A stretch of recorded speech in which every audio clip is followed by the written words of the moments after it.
right is still right, even if you stand by yourself. Mr. Chief Justice, may it please the court. This is Hans von Spakovsky, and this is Case in Point. And our title today is Fake News You Can Trust. Deadline at the Babylon Bee. Political satire has a very long history in Western democracies, but not elsewhere. The creation of political satires in particular in other countries like Russia and China can not only get you arrested but possibly killed. One of the most famous satirical publications, of course, was the British weekly Punch, which started in 1841 and continued until 2002. Punch was well known for its political satire and parodies, and as I understand it, the word cartoon actually came from the first drawings in Punch. Well, we have the American new and improved version of Punch, and that's the Babylon Bee, which uses as its masthead the fake news you can trust. Now, satire is very important in a democratic society. Humor and satire parodies are often a much more effective way of criticizing government officials and others who provide their opinions in the public arena. It, in fact, can be more effective than just regular serious criticism. The Babylon Bee excels at this. Its humor is often so close to real life that it's hard to tell that it's really satire, which is, I got to tell you, a compliment to you. Talking about the violent attacks and riots on law enforcement in L.A., for example, recent headlines were Marines deployed to another third world country full of hostile foreigners, talking about L.A., and L.A. rioters sad as he can't find any houses to burn down since they all burned down in the wildfires. But that's also why politicians hate the Babylon Bee, and some states recently have passed unbelievably unconstitutional laws to try to restrict what it does. The Babylon Bee is so important that the Heritage Foundation has awarded it its Salvatori Prize for American Citizenship. And our guest today is Seth Dillon, who's the CEO of this newspaper, which apparently is a real troublemaker to politicians all over the place. Congratulations on winning it. You've been fighting censorship for a long time. I mean, it's not just the Babylon Bee, but I think you personally have experienced it also, haven't you? Oh, yeah, yeah. Well, it really got going. The censorship really got going back in 2018. You had this response from the big tech platforms to the pressure that was being applied to them, a lot of it coming from Congress, from people in positions of power in the government, right.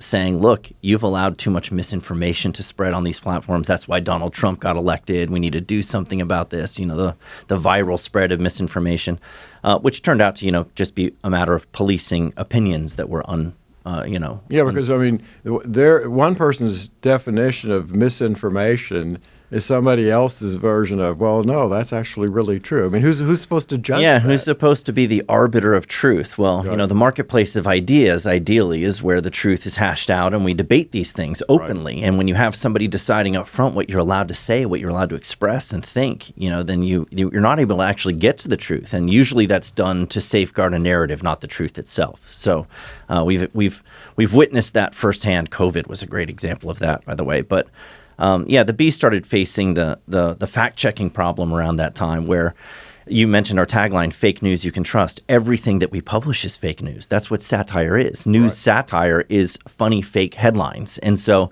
none of them are true. They may carry, the truth under the surface and the point that we're making, but the headline itself is false. But rating it false and then penalizing us for producing this false misinformation was a wacky time for us. It's weird to be humorists in a free society defending your right to tell jokes in a free society. So we were fact checked relentlessly. Really absurd jokes. CNN purchases industrial-sized washing machine to spin the news in before publishing it. That was rated false. AOC goes on The Price is Right, guesses everything is free. That was rated false. Ninth Circuit Court overturns death of Ruth Bader Ginsburg. These silly, over-the-top jokes were made funnier by the fact that they were fact-checked. At the same time, it was disconcerting because it meant it was really a threat to the business, and we had to push back on it. But we were being characterized as trafficking in misinformation under the guise of satire. And that was just, the powers that be not liking the jokes that we were telling. Seth, what that should tell people is how much they can't trust fact checkers. Yeah. The idea that fact checkers thought that they had to or should check what is obviously satire is just, it's so absurd, but it tells you I think that the partisan biased nature of these fact checkers. Yeah, well, the way that I've framed it often is that, the fact-checking apparatus is really put in place to guard the narrative, not the truth. And I mentioned COVID. I think that's a very good example. You had this situation where it was decided up front what you were allowed to say. Right. If you were to challenge whether or not masks worked or social distancing or the efficacy of the vaccine or the safety of the vaccine, if you were to question any of these things, it was considered misinformation. It was harmful misinformation because it could hurt somebody. But it turns out that a lot of the people that were saying things that they weren't allowed to say turned out to be right. And the fact checkers later admitted that they were rating it false based on what we knew at the time. And that was a really interesting concession because what they're admitting when they say that is that knowledge changes over time. And of course, if knowledge changes over time, then there shouldn't be any point at which we draw the line and say, you can't say this. We might find out tomorrow that we were wrong about what we did. So I think the admission that knowledge changes over time is actually a knockdown argument against that censorship, and that the censorship was, in fact, just propping up and protecting whatever the popular narrative was, the thing that they wanted you to be in lockstep with. You couldn't challenge it. So the B's been facing those challenges for a long time. It went beyond the misinformation. Eventually it got to hate speech and all those other things, but that's where it started. So you've got obviously a very creative group of writers. How do they come up with these ideas? I'm assuming they kind of read through they do a lot of what a lot of us do. They read through the newspaper headlines, and stories every day in the various publications, and then come up with their ideas. How quickly does this happen? Well, you don't just have to be funny; you have to be fast. So you got to get the punchline out there quickly on whatever the trending topics are of the day. So it really starts out with a process. We have a very creative team, as you said. We got a lot of talented writers who are just brilliant minds, and they see the funny angles. And it is challenging, though. I think probably one of the most common misconceptions about the Bee is that our job is easier now than ever because it's such a target-rich environment. There's so much to make fun of, and I think there's some truth to that, but where it isn't true is when you have reality becoming so absurd that it seems like satire, it becomes very difficult to satirize. It was, Chesterton who said back in 1911, the world has become too absurd to be satirized. Right. 1911, he said that. I think the world's a little crazier today than it was back then. So the world is too absurd to be satirized. And so that's the challenging thing as we look at the headlines. And sometimes the headlines seem like parody. And then you have to try to caricature it and exaggerate it. And that can be a challenge. Yeah, I actually think if Chesterton could get in H.G. Wells' time machine and come forward to today, and he started reading the stories and the headlines, he would think that it's all satire. Yeah. What he's saying. It would be indistinguishable. Yeah, he wouldn't be able to tell. In fact, it wouldn't even make sense because some of them are so outlandish. One of the jokes that landed us in hot water with Twitter, it was probably the most notable and widely known example of censorship of the Bee was when we saw this real headline. It was a headline in USA Today about how Admiral Rachel Levine had been named Woman of the Year. And this is, of course, a male person that's being given the Woman of the Year award. Right. And what would Chesterton say to that? It wouldn't even make sense to him. The premise wouldn't make sense to him. He wouldn't even understand it as satire. But we see a headline like that, and we're like, this feels like parody already. It's funny on its own. It is a joke, and so we have to now find our way of dealing with that. What we ended up doing with that one was making Rachel Levine our pick for Man of the Year, which was provocative because it amounted to misgendering in the eyes of these platforms, and so we got locked up in Twitter jail with Donald Trump for a while. We were in there for about 8 months before Elon Musk finally bailed us out. So have you all figured out that many of these companies, for example, the search engines, were they being manipulated so that folks wouldn't find your stuff? Maybe not search engines. Search wasn't the primary way that we drove traffic. Social media is the main way that we drive traffic. Yeah, Facebook, Twitter, YouTube, Instagram. These platforms where we post the headlines and the articles. What was happening was, of course, because we were getting dinged with all these fact checks and getting having articles labeled for incitement to violence or for hateful conduct, the misgendering thing. Those were penalties that affected our reach. And so, we had a real challenge with Facebook for a while and it continues to this day. It used to be the primary driver of our traffic. We got 90% of our traffic from Facebook.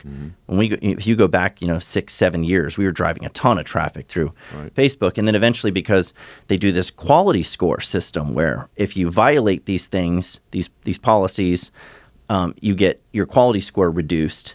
And then you're not considered, reliable or trustworthy news. And so in the algorithm, you're not prioritized. And we saw, I think there was one point we published a headline and we shared it on Facebook. And we had an audience of over 2 million people at the time. And it was viewed 11 times. So, this was so suppressed. It got less visibility than it would have if we had pinned it to a telephone pole in a small town. Right. Like that's how much it was suppressed. And so, not so much the search engines, but definitely in the algorithms of the social media platforms. Now, of course, X is a major exception to that, and Facebook is changing its tune a little bit on how it's handling these things. So we're moving in the right direction, but it's taken a lot of effort in pushing back on it and making fun of it. Yeah, although, X is now an exception ever since Elon Musk took it over. But, for example, Hillary Clinton, as I understand it, was pressuring the Europeans after he took it over to use their power to restrict what X was doing. So she, here you had someone who wanted to be president, who was thinking that it was a good thing for the government to be have a heavy hand in that. Yeah. It just amazes me. And it's an un-American idea. It's a very un-American idea that the government should have any role in determining what's sayable. And it's usually done, if you want to talk about doing things under the guise of something else, it's done under the guise of protecting people from harm. It's always about safety. Right. We need to keep people safe. We need to keep them safe protect them from jokes that might hurt their feelings. They need a safe space. They have a right to not be offended that trumps your right to speak freely, which of course only goes one direction. They can say plenty of things that will offend you or me. Right. But if you say something that offends them, then all of a sudden it's beyond the pale. But usually it's done with that purpose of protection, of keeping people safe. And what they're actually protecting, again, like I said, is these popular narratives that they don't want challenged. They're not actually protecting people from harm. In fact, challenging these lies, challenging the lie that a man can become a woman, which is what we were doing with that joke about Rachel Levine, I think is incredibly important because that lie itself is harmful. The lie is harmful. The lie that we're telling kids that they should be, first of all, that we're cultivating this confusion in them in the first place and then affirming them in their gender confusion so that we say, oh, well, you really are a boy trapped in a girl's body or vice versa. Those are harmful, damaging. They lead to a path of despair, destruction, mutilation. So there's a lot of regret that goes along with that, a lot of actual physical harm that's done, not just, emotional or psychological harm. And so we have to be able to challenge that stuff and push back on it. And like you were saying before, I do think that comedy, humor, satire is an extremely effective way of doing that. It's subversive, it's disarming. To quote Chesterton again, we'll make this a Chesterton podcast. He said, and this is great. He said it so much better than I could. He said, "Humor can get in under the door while seriousness is still fumbling at the handle." And that's essentially what you were saying earlier, but really eloquently put. It's just it's this idea that that you can use humor as a vehicle for truth delivery that just slips past people's defenses and makes them see things from another perspective. Right. And in that way, I think it's I had a conversation with Joe Rogan about this when I was on his podcast a few years ago. we were talking about what the purpose of comedy and satire is. And, we went back and forth a little bit. We disagreed a little because he was thinking of it strictly from a comedy perspective. Our goal is to make people laugh, right? It's just to make people laugh. And I differentiated, our goal, yes, we want people to laugh. A lot of our headlines are funny just for the sake of being funny and just getting laughter. But we also want to challenge bad ideas, and we want to make people think about whether or not they are good ideas. And I think satire has a specific role to play in that. I think there's a moral imperative to mock that which is foolish and destructive and harmful, because bad ideas taken seriously have catastrophic consequences. And so I liken it to, I think there's a great analogy for the way that satire operates. We go back to this idea of protecting people from harm. The left, the censorship-loving left, will suggest that jokes that are offensive, like the one that we told that got us put in Twitter jail, hurt people. They're harmful. It's like we're running around with a knife stabbing people just to hurt them. But the way that I look at it is very different. I look at it as satire being more like you're in an operating room, right, and you're using a scalpel to cut out cancer before it kills the patient. And so you're cutting, yes, but for a healing purpose. And so it's all about your perspective on how you look at it. If you zoom in and just look at a knife cutting skin, you think somebody's being harmed. But if you zoom out, you realize the context. That scalpel is cutting out cancer. And I think satire serves that purpose. It's meant to cut out the cancers, the social cancers that will kill the host if we let them fester. Yeah, and what really is driving the censorship crowd is they want to chill and silence anyone who basically disagrees with them and whatever the political orthodoxy is of the moment. And one of the things that you all have, you've had to fight the censorship of the social media platforms, but you've also been involved in having to fight state legislatures now. California passed a law that was just unbelievable. It was the most blatant violation of the First Amendment to basically criminalize, restrict criticism of politicians and others that would have gone after satire and parodies. And you sued the state over that, didn't you? Yeah.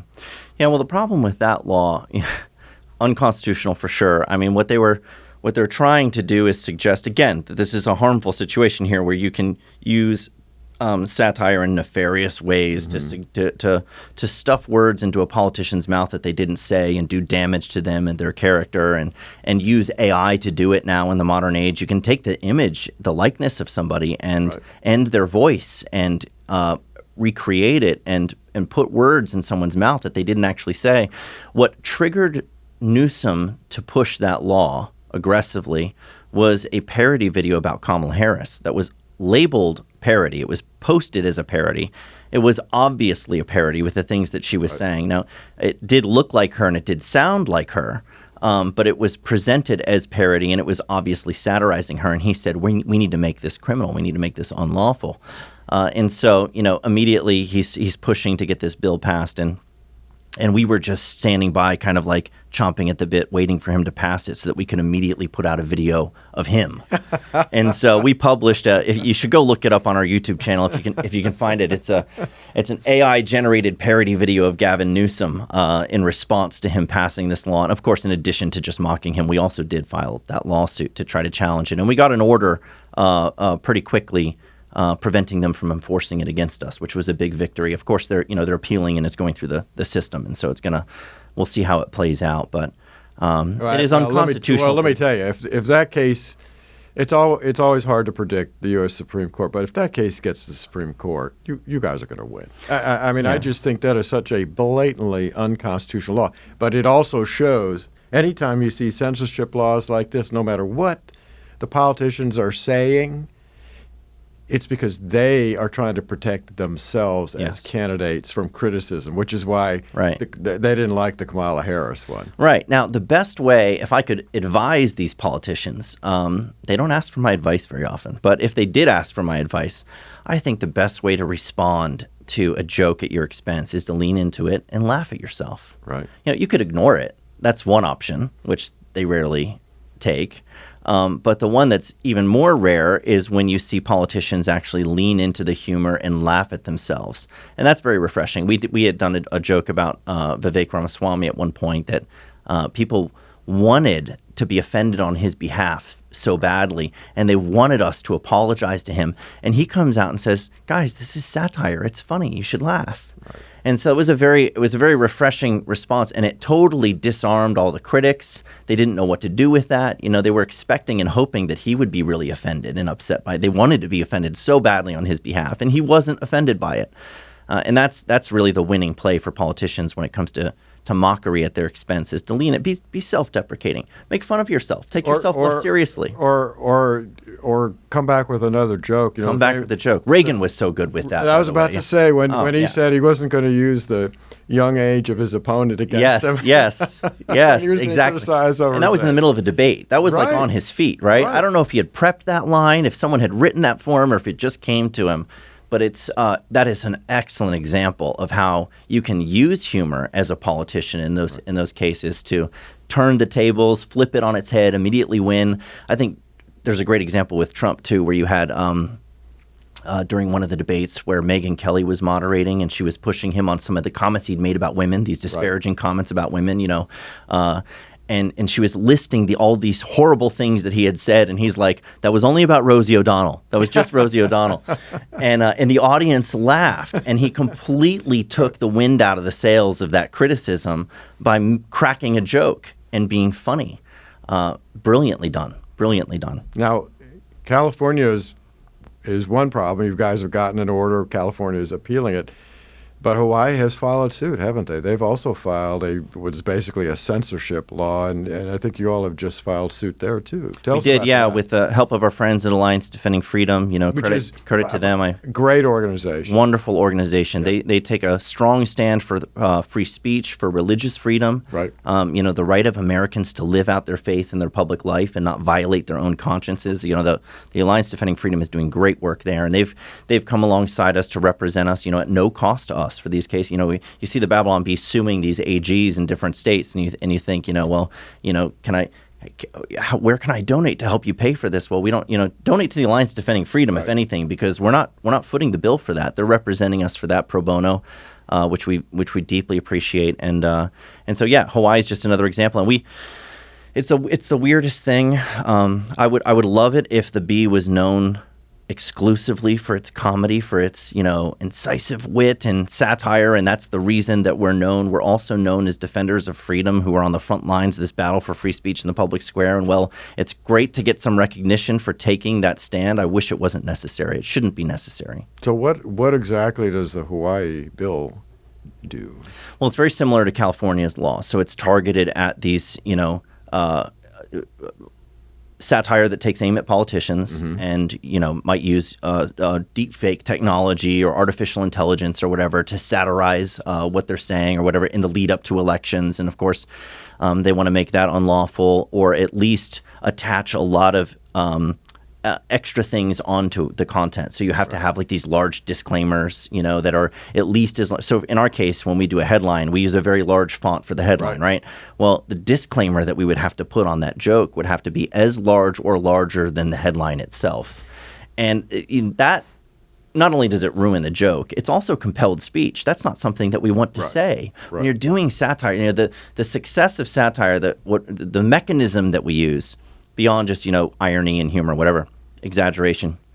The mechanism is to mimic a real news publication in its tone, adopting the voice of a real news publication. You mimic it, and you don't tell people explicitly that it's satire. There's a punchline there, and you have to do this double take where they read it and they're like, wait, is this real or is this a joke? And you get to the punchline and you start to understand that this is satire, and that discovery, that process, it would take all that away if you just plaster it with these large disclaimers and everything. So it would ruin the joke and also compel our speech, and so we object to it on that basis. But it really is as you said, they're protecting themselves. That's what the legislation is intended to do. Now, you're basically an electronic newspaper. You're in the United States. Have you had problems in Europe? Have you had European countries threatening you? I know you concentrate on American politics, but I'm wondering whether you've run into any problems abroad. Because, like, for example, in the United Kingdom, they don't really have much of a First Amendment there, and the defamation, some of the defamation cases that have been filed there have been very costly for a lot of people. Have you had problems? Yeah, there are abroad? people with police showing up at their doorstep because they said something offensive on the internet. Right. You know, they, in some cases, even jokes. They're being sarcastic or hyperbolic or something, right.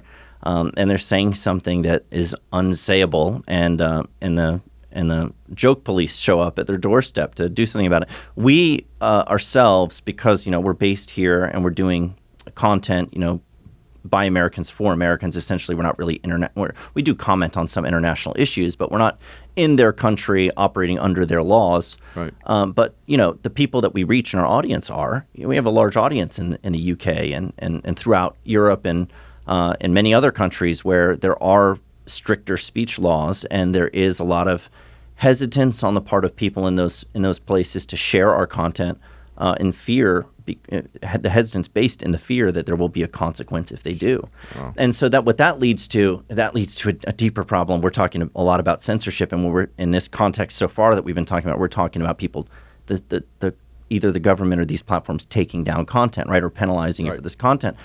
But I think the more dangerous censorship, that's riding under the surface, that would be hard censorship. The more dangerous kind is this soft censorship that happens where people fear some kind of penalty, so they censor themselves. And that happens, I think, with much more regularity and prevalence than anyone realizes. I think everyone who's listening to this has probably had those moments where they had to second guess whether they would say something because there might be a penalty if they do. So they refrain from doing it. Yeah, no, look, I actually think that's one of the reasons that Donald Trump had so much support. I think there are average Americans all over the country who, at their kids' schools, sometimes maybe at their churches, at community meetings, were afraid to speak up because of those kind of issues and those kind of problems. And I think they support Donald Trump because he says what he thinks. He says what he thinks. And I think that's important. Actually, and that's contagious. That kind of boldness is contagious. Right. When you see someone doing that, and sometimes they face consequences for it. Oftentimes what you'll find, and we've had this experience, is there's kind of this the Streisand effect, if you've heard of that. I don't know if you're familiar with that, but what the Streisand effect is, it comes from this situation where Barbra Streisand had some aerial photos that were taken by someone else of her home, and she didn't like that they were out there on the internet, so she sued to have them taken down, and her lawsuit drew way more attention to these pictures than they would have otherwise received. So the Streisand effect is this ironic situation where you're trying to suppress something, but you amplify it. And I think we've benefited greatly from the Streisand effect, where, and I think Trump has too, all the lawfare and the efforts to try to sideline and crush him have made him stronger. It's like the Obi-Wan Kenobi line in Star Wars, strike me down and I'll become more powerful than you could possibly imagine. We joked that had happened with us because that was what they were attempting to do, was suppress our voice. Well, they amplified our voice. To give you one example, when Twitter locked us out of our account for hateful conduct, we had 1.4 million followers. Well, as a result of that, we ended up talking with Elon Musk about it. He's like, maybe I need to buy Twitter. He ends up buying the platform, setting us free. We now have 4.8 million.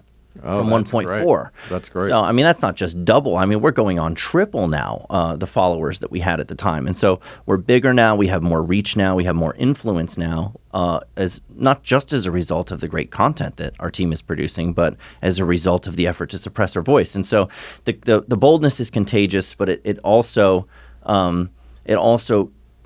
creates this overreaction, this attempt to try to shut you up that actually can sometimes. Yeah, I have to tell you, and this is a tribute to the work that you and your writers do, that I'm constantly having people from all over the country who I know sending me hyperlinks to your stories, going, "Oh, you got to read this headline, you got to read that story," and that's a tribute to what you all are doing. Listen, I want to thank you for coming today. The work you're doing Yeah, it's humor. Yeah, it's satire, but it's really, really important. And I hope you continue to do it. And I hope you're successful in both the California and the Hawaii lawsuits. Now, Seth, I think I told you one of the things I do is I try to do a classic movie review at the end that's relevant to the topic. And we've been doing a lot of talk about censorship and the newspaper business, which you all are in, even though it's a satire. So my classic movie review today is the 1952 film noir classic Deadline, U.S.A. It stars Humphrey Bogart. He is a crusading newspaper editor whose life is threatened because he's trying to expose the crimes of a particular gangster. The Babylon Bee itself exposes the corruption through its satires and parodies, which is why we may not always be gangsters, but it's why government officials and others are always trying to shut you down. This is an interesting movie from the standpoint of the First Amendment and how it protects not just the Babylon Bee, but folks like us, so that we are able to criticize the government and the government officials. So it's a great movie, and there's a terrific line in there about censorship that Humphrey Bogart talks about. This has been Case in Point, and court is adjourned. Listen to me. Print that story, you're a dead man. Not just me anymore. You'd have to stop every newspaper in the country now, and you're not big enough for that job. People like you've tried it before. Bullets, prison, censorship. As long as even one newspaper will print the truth, you're finished.